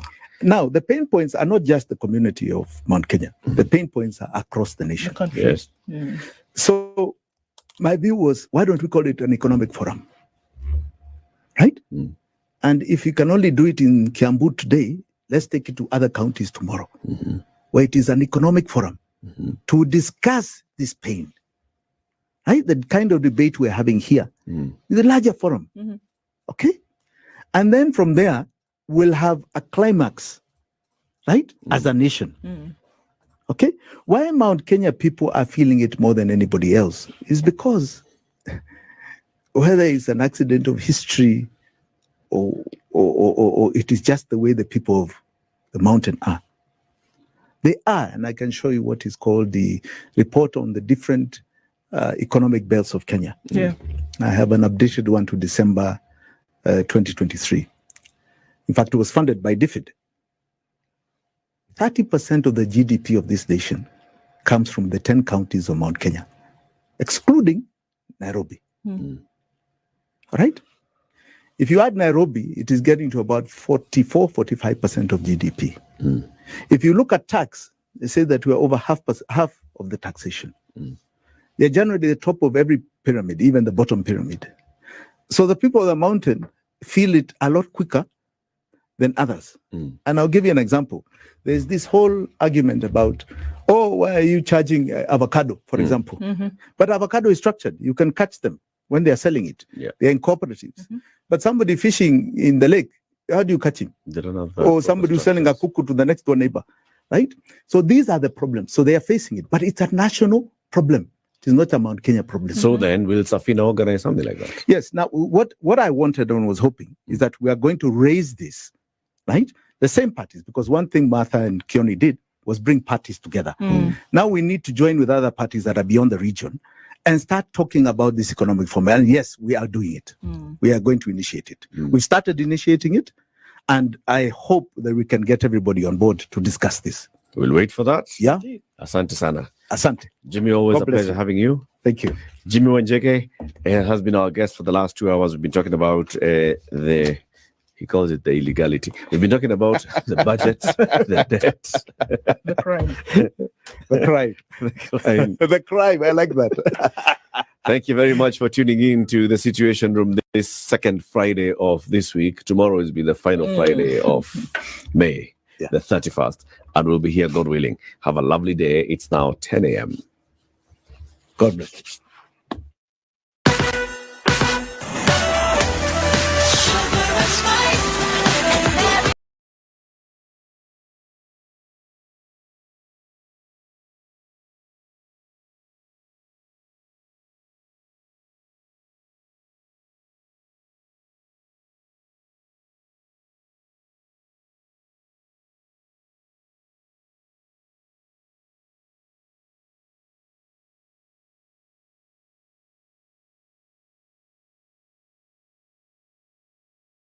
All right, ladies and gentlemen, brothers and sisters, friends, enemies, and comrades. You had the man, Jimmy Wanjigi. That was an interesting take. Let me fix my camera for a minute. Give me a second, ladies and gentlemen, so I can just give a quick overview of what we've observed, what we've watched. It's startling to say the least, but hold on for a second, ladies and gentlemen.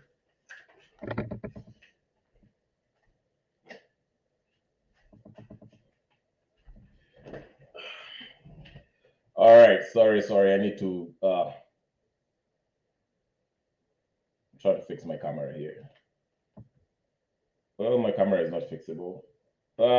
No, I'm good. Sorry about that, guys. I'll fix my camera next time. But anyway, in summation, I know I'm sorry. I should work on my camera today. But in summation, I'm just high with you. I'm proud that Jimmy Wanjigi. Sorry, let me put the volume up. Can you hear me? Okay. Anyone wants to come in? Beast mode, join late. That's fine. Just like the video, share, subscribe, do all the good stuff. What I can say is this regarding Jimmy Wanjigi's take. First of all, I'm glad that he kind of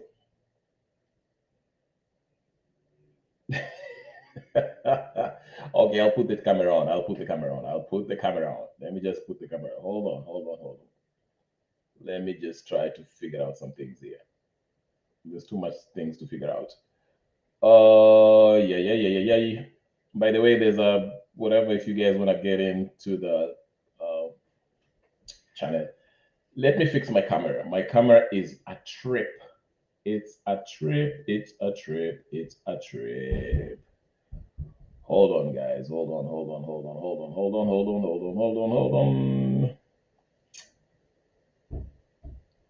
Okay, let's see. I don't know what's is it the one? I think so. Okay, all right.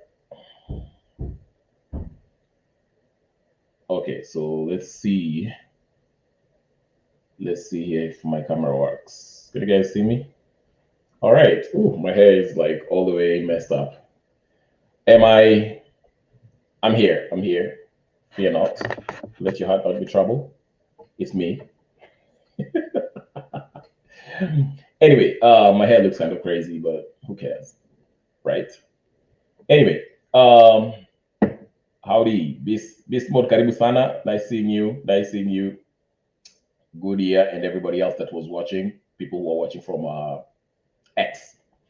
Very quickly, one thing I was glad or proud of Jimmy Wanjigi saying was that he refused or declined. Let me not say refused. He declined to join the Limuru 3 shenanigans that happened a few weeks ago.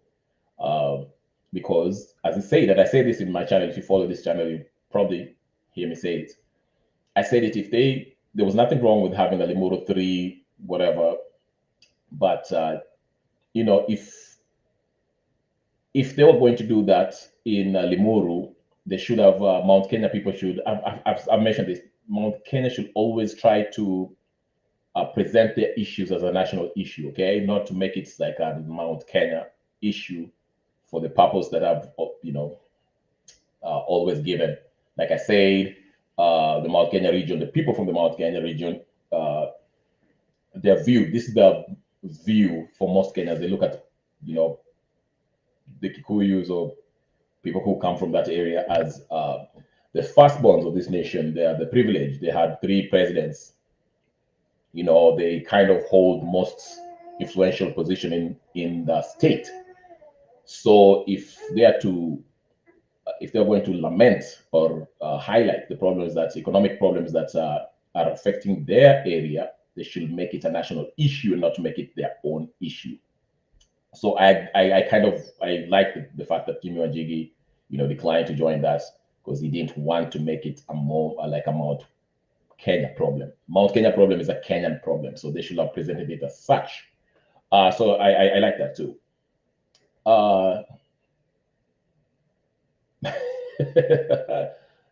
Yeah, I know about my hair. It's a long story, but yeah, as far as his presentation, or rather his argument, he's right.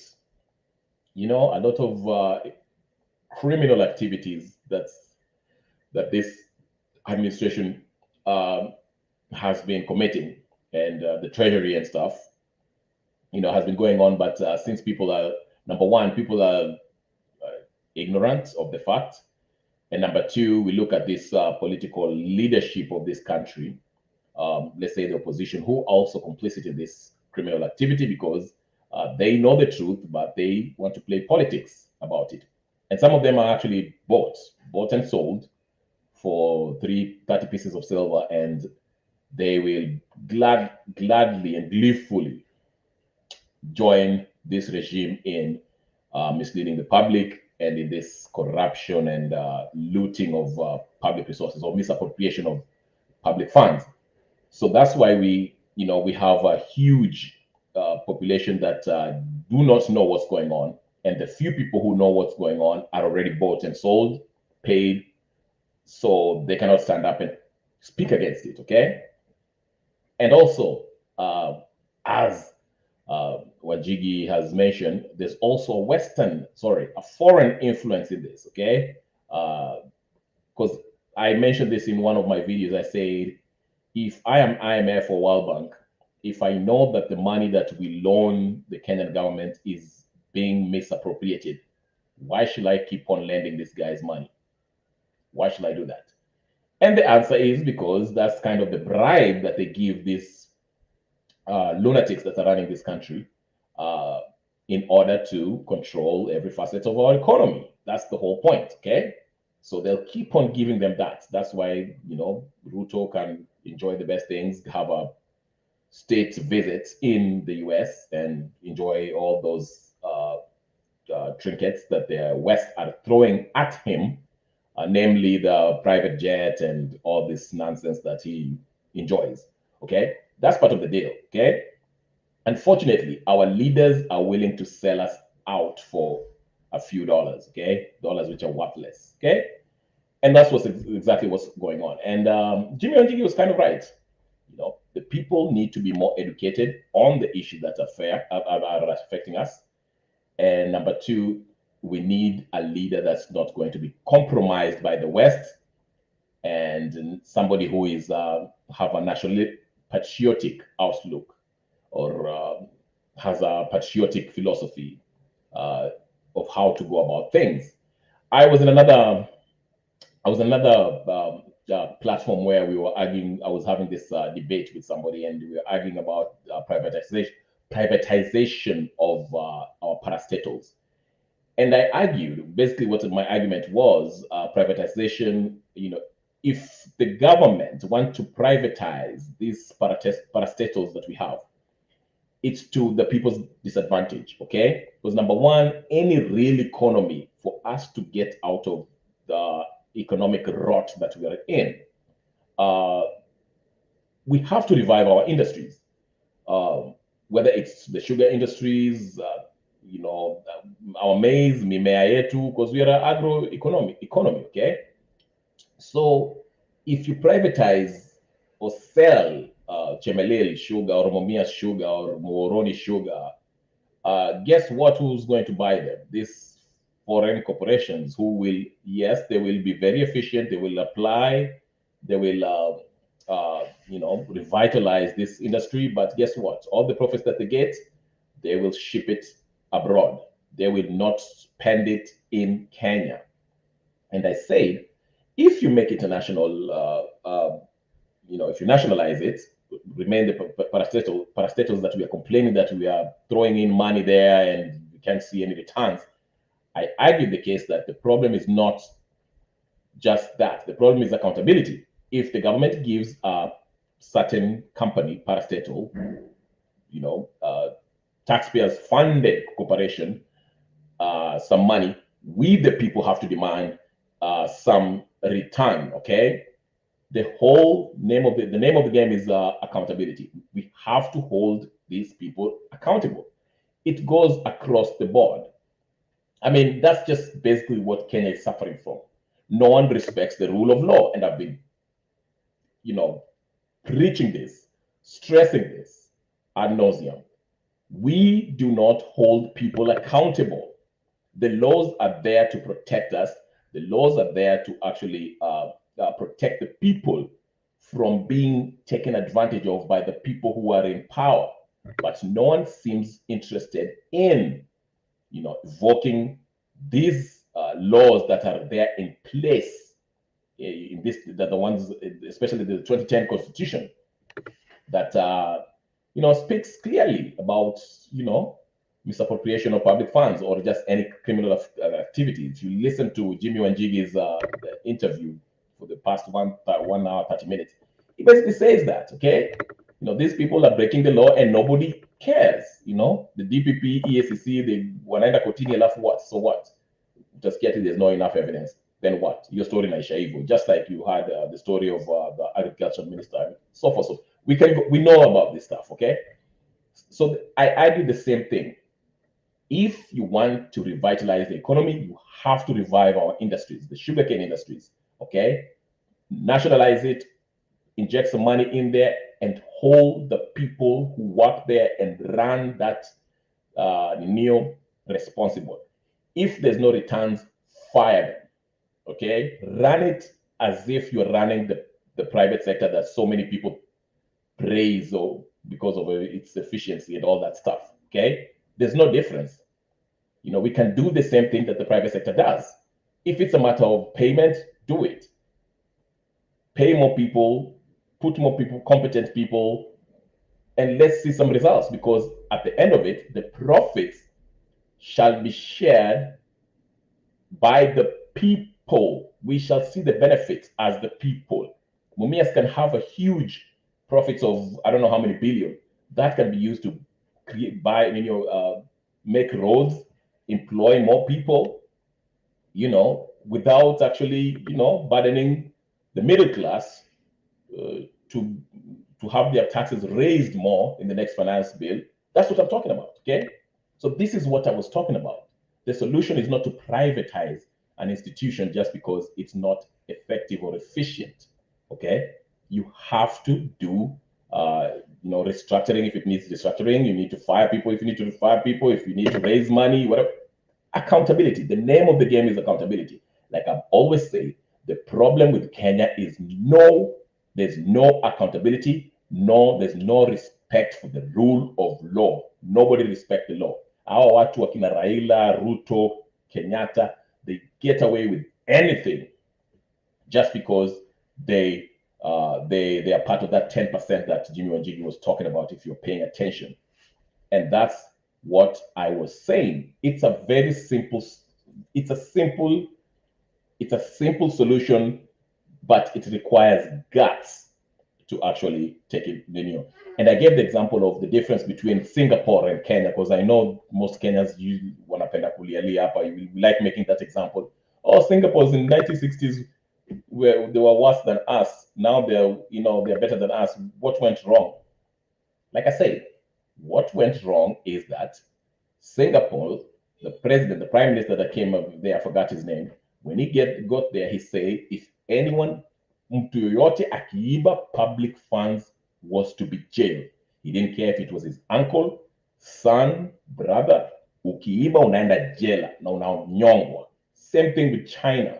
China 30 years ago in mid 80s, China was not a big global powerhouse as it is right now. But they did the same thing. China, if you steal, just Google. I think there was one finance minister of somewhere or whatever who misappropriated some money, and she went to the firing squad, walimchapa bunduki. And if you do that, it sends a message to everyone that, hey, we are not going to play around. Ukiiba, if you break the law, tutakunyonga. And that's what Kenya needs, accountability. The same thing, if Chemelil, Moroni, whatever the case is, sugar industry is not working, go up there, inject some money, and hold those people accountable. If you don't produce, you'll be out. You'll have to account for every penny that the public devoted into this parastatal for it to bear fruit. That is the name of the game. Accountability. Lack of respect for the rule of law in Kenya is what is bringing us down. That's why we have people like Ruto who can borrow illegally and spend money whichever way they want and come bullshit you all through the years while you sit there and lament on these internet platforms, on public platforms that you get, and there's nothing really you can do. The same thing happened with Uhuru, the same thing happened with Kibaki. That's what I'm saying. That's why I'm always calling for people. And Jimmy Wanjigi is right. It will have to start with the presidency. Okay? You need a president who will stand up and start say, hey, listen, tutaanza kuchuja watu ambao wanaiba pesa. I mean, Sakanya is publicly saying he gave bribe Raila 200 million. You know, that's how rotten the system is. Because nobody's been held accountable. Barasa, whatever of Busia, the governor of Busia or Kakamega, whatever the case is, the guy spent 11 million on food. Nobody's outraged. I mean, what are we doing? Okay. Sony Sugar, yes. Good is saying the parliament should be held accountable by the MPs, by the public.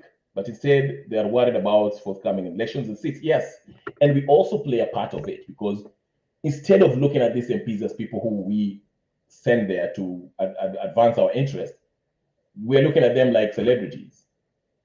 Tunaingia hapo wakiingia kwa SUV tunawapigia makofi. I mean, I hate seeing people line up and receiving a few shilingi kadhaa ati waende wakapiga makofi kwa Madaraka Day or whatever the case is. I mean, it's degrading. But do you see how far we are before we actually get to the point where, you know, we can, you know, change things? It will take us a while. But this is done by design. That's why they want to have you have low quality education. Mnajengiwa shule za ujinga, so you can't be knowledgeable about this. So when somebody comes and tells you that Ruto, Raila, Uhuru is a criminal, you look at them like they're crazy. But if you look at the law, these guys need to be in jail, all of them. Okay, all of them. So it's the same stuff, the same thing we go through. And I don't know. I just felt like I played this Jimmy Wanjigi because I think it was interesting how he highlighted the kind of criminal activities that goes on between this presidency, this administration, the treasury, the banks, all that stuff, and he breaks it down. So, you know, you can rewatch the video again at Spice FM. Again, I want to shout them out because, you know, I use their video for education purpose only. And, you know, you can always go there and sometimes they bring interesting people. So yeah, anyway. Oh, do you think democracy is better or dictatorship? Do I think democracy is better than dictatorship?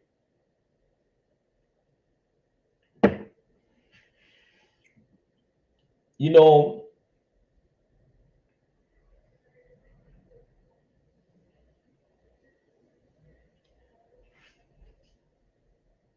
I don't know. I don't think there's any, because democracy is the rule by the people, okay? And dictatorship is basically one person, you know, dictating, ruling, one person ruling, giving orders or whatever. Now, okay, I can use different examples. If I was to use the Libyan example, Libya, Gaddafi can be categorized as a dictator. But did he do well for his people? Absolutely. You know? Then on the flip side, dictatorship doesn't guarantee you, economic growth and all that stuff and all that good stuff that comes with it that we expect as a society. Because we can only look at Museveni and you can see a total disaster in Uganda. The flip side of the dictatorship, okay? Democracy is a messy form of rule. I'm not against it, but I think societies should rule themselves as they see fit. What I mean is this: we can't fully. I know we are trying to adapt the Western form of democracy, but to me, as I see it, if I was to look at the African history, Africa has always been democratic, ruled by the people. Baraza la Wazee always consulted with the people on an issue. If there was an issue that was, they needed clarity on or resolution on, okay? It has always been there. But, just because it was democracy in the African context, the Europeans didn't see it as such, okay? Because they had their own form of democracy, okay?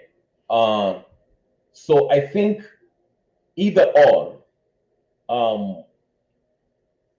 it just depends. I feel like if I don't mind having a Muammar Gaddafi like leader, who yes is a dictator, but he does good for his people. Okay, and I'd rather have that than have a European or Western part, Western version of democracy where anything goes. It's a messy. I mean, just look at what's U.S. by itself. I mean, yes, they can brag about democracy, but what is it really? What's really democratic about it? You see what I'm saying? It has to work for you. So to answer your question, Beast Mode, I think every society should go by what works for them. I am mostly in favor of okay, let me answer this like this. I am for, like the US and Norway, I am for a constitutional republic. A constitutional republic. In Kenya, we are a constitutional democracy, but I want a constitutional republic, meaning that whilst we get ruled, the majority has the say. I would say minority, even though the majority have the say and determine most of the whatever decisions, but there are guaranteed rights of the minority that cannot be infringed, inalienable rights that cannot be undone for the minority, regardless of what majority votes on. You understand what I'm saying? So I would favor a constitutional republic, okay, where individual rights are sovereign, okay, and majority, yes, gets to decide how we are ruled, but the majority rule cannot infringe upon individual rights. So the minority have sovereign powers and they have inalienable rights. I don't know if I make sense. I know I'm using a lot of fluff in describing what I consider a constitutional republic.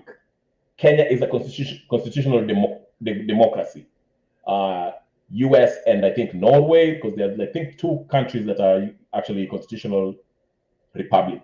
I would like to have an idea of a republic where your sovereign rights means a lot.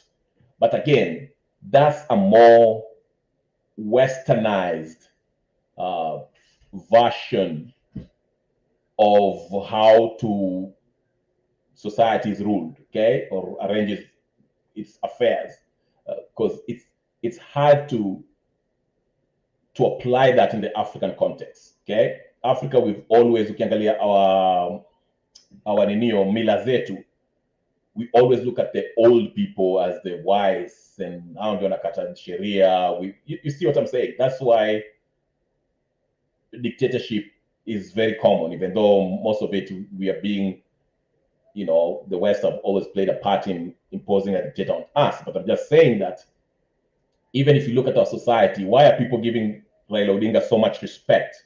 It's the fact that he is an elderly figure. He's been there for a while.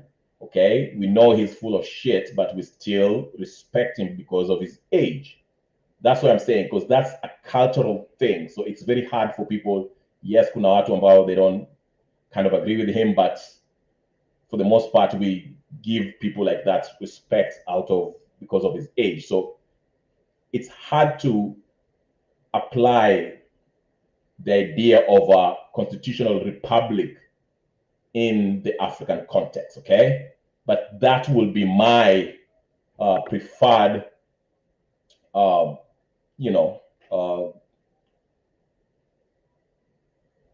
type of governance, okay, so to speak. So to your question,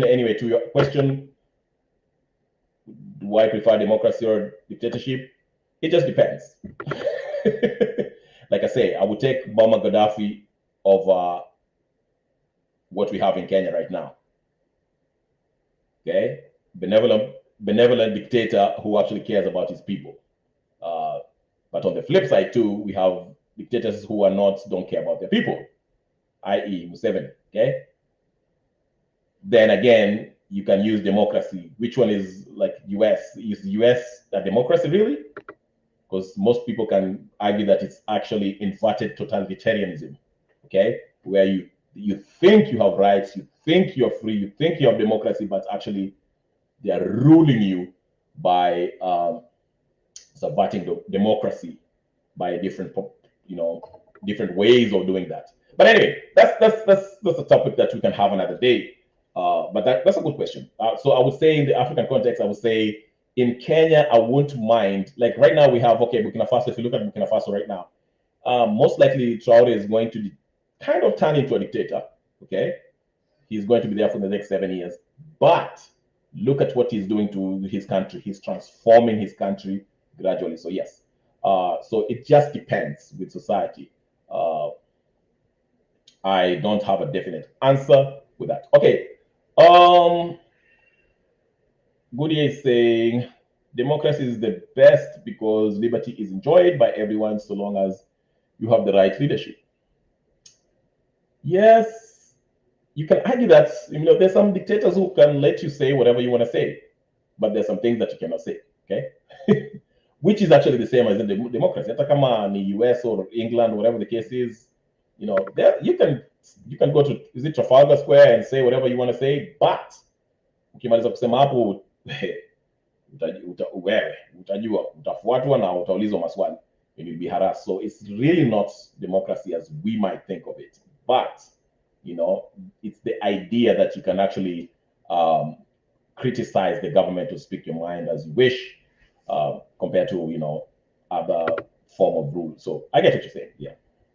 This mode, I think competence is needed in dictatorship. Good example is Gaddafi. Museveni is incompetent. Listen, I don't think the problem with Museveni is that he's incompetent. Okay, let's take an example of Rwanda. Okay, Kagame is a dictator. Okay. He's not incompetent, but he's a dictator. there are some section of people who like him, probably the Tutsis. I think he's a Tutsi, but the Hutus probably don't like his rule. And you heard what he does to his opponents, political opponents. They kind of disappear and end up dead. So I don't think it's a problem of competence. It's just it's a matter of if you really, there's some, like, Gaddafi had a vision of what he wanted Libya to look like.